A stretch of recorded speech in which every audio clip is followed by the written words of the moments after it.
All right. So I do want to give some general guidelines. So for those 5: academics, testing, extracurriculars, volunteering, and connecting, let's just take a look at some general things that you should be doing along the way. And between each one, I'm just going to stop to see if you have any questions. So I actually have this on all of my slides, and that is meet with your guidance counselor. So you should always be meeting, and I like to recommend meeting a couple times a year.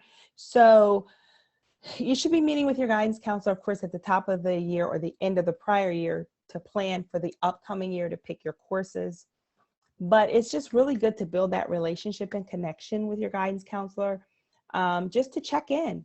Make sure you're on track for graduation. If there are any opportunities that have come up, maybe in the community where you can participate. Because a lot of times when something is going on, maybe a local business is doing a entrepreneurial think tank and they want 5 top students. Well, if you've developed a relationship with your guidance counselor, then you're on their mind, you're top of mind. And they're gonna be like, yeah, I remember Susie was in here. She's in here often and inquiring about opportunities. I think I'm gonna pass this along to her. And so, meet with your guidance counselor. Don't be afraid. They're there to help you and support you. Make sure you're focusing on your grades. The nice thing about the 9th grade year is the big thing you need to do is just start like really, doing well. Just manage the transition from middle school to high school, because it's such a different world in high school. And this is the phase where you begin to explore extracurricular activities. So you don't feel like you have to commit to something and really go all in unless it's something that you really, really enjoy.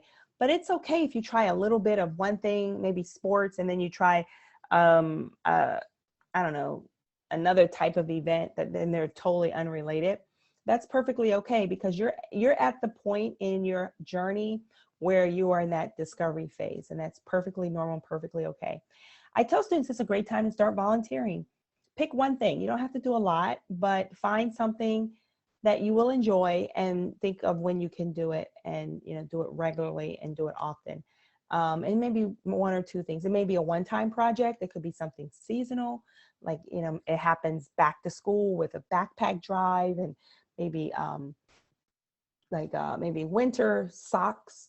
I've done I've known students who participate in sock drives for tent cities in their areas where there are a lot of homeless people, and they want to make sure they have warm, dry socks. So it could be seasonal or it could be ongoing, but definitely volunteer. And I suggest getting plugged into an established organization to just try something and see what it is you like, and begin to think about why I like what it is I like, and do I want to do more of this or try something else.